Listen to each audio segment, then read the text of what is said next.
चो न करत बारू माला सुना ना बियर बारी के खोलत निताला काहे तू चो न करत बारू माला आज पिए के बारा मन करता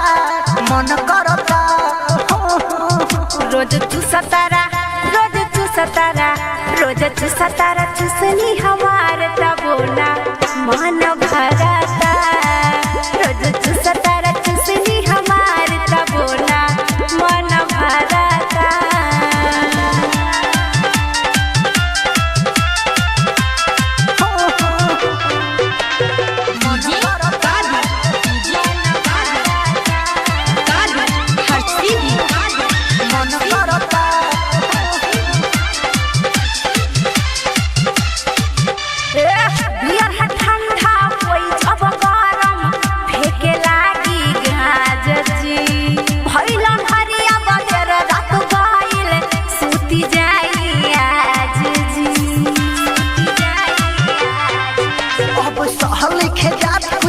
बिना पियले रानी हो रहल लिखे जात ए जानी मनवा त मोरे हहराता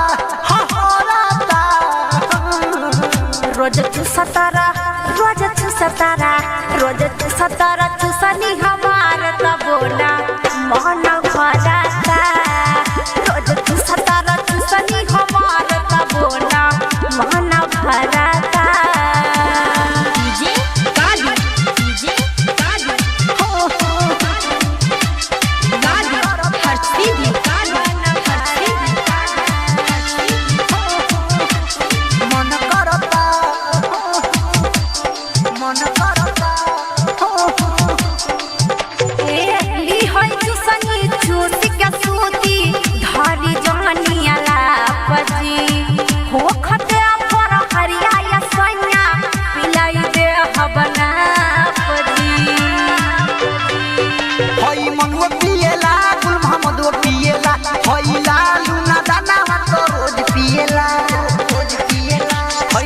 से निराला भी हहराता